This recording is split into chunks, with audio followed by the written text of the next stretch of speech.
แม่กินบ่โอ้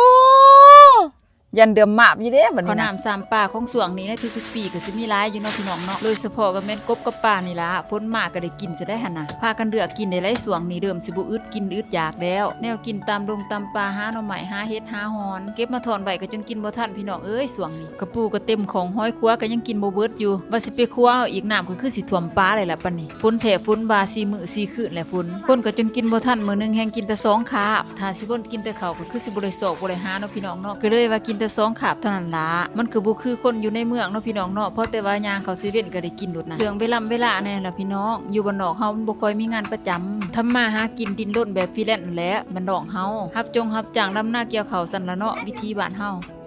กับเขามื้อนี้ก็สิเอากบนี่เด้อมาเฮ็ดอาหารการกินได้ยินแม่ย่าว่าอยากกินอัวกบอีกว่าซั่นนาหามาให้มื้อนั้นติดใจหลายถ้าได้กบมาหลายๆเฮ็ดอัวกบให้แม่กินอีกน้อยๆข้อยก็สิมาซอยหัวสิงไข่หัวพวกบัวกระเทียมข่านี่ล่ะเฮ็ดอัวสู่ฤกินหั่นเป็นชิ้นๆแล้วก็มาตำรวมกันใส่โคกเนาะพี่น้องเนาะ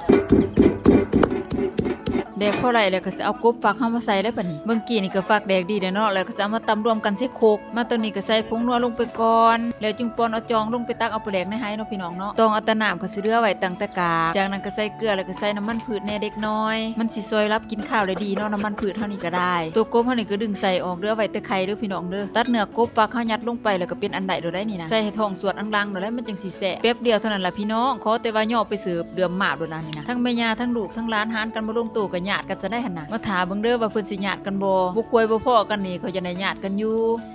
ตอนนี้อัวกบเฮาก็แล้วเนาะพี่น้องเนาะแต่ก็ยังบ่ได้กินดอกซอกหาแนวอื่นอุ่นท้องไปก่อนล่ะพี่น้องจังสิได้กินถ้าสิปิ้งก็เป็นมื้อเป็นวันพุ่นได้นี่นะก็เลยว่าสิจับใส่ผ้าขาวเอาไปยองไว้หลังคานี่ละแม่ย่าว่าสูตรนี้แซ่บสุดเด้อก็คักเพาะยันแมงวันมาต้มมาไข่ใส่ข้อยก็เลือกสิเอามาพริกนี่แหละโห้ยนาแม่ย่าเพิ่นว่ากันแมงวันได้ดีว่าซั่นเด้ตากไว้ตั้งแต่เช้าจนฮอดค่ำพุ่นเด้อจังสิได้กินและยินเสียงกบเสียงเขียดพุ่นเด้อจังสิฮอดเวลาเฮ็ดอยู่เฮ็ดกินน่ะตากปลาไว้ก็หลายชั่วโมงเติมเนาะพี่น้องเนาะจนกลัวเพิ่นสิเรืองแห้งได้ที่พุ่นแล้วก่อนจะมาเฮ็ดอาหารการกิน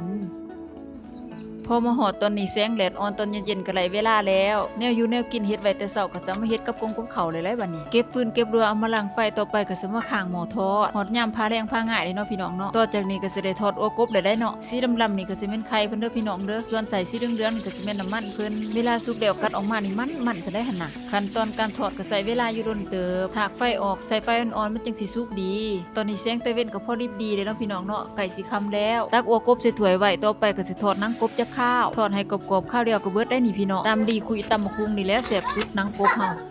มายิบข้าวมาซะละยิบข้าวมาละมากินนมกินไปบิวไข่เต็มท้องแม่ไข่เต็มท้องลูกแต่แซ่บนะลูกเนาะ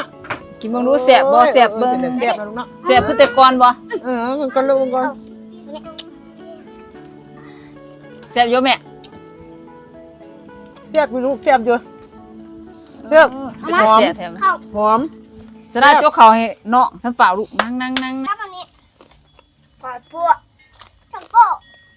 ข้าวเปลือกทั้งโต๊ะแซ่บบ่เอ็ดเวิร์ดโอ้แซ่บคือว่า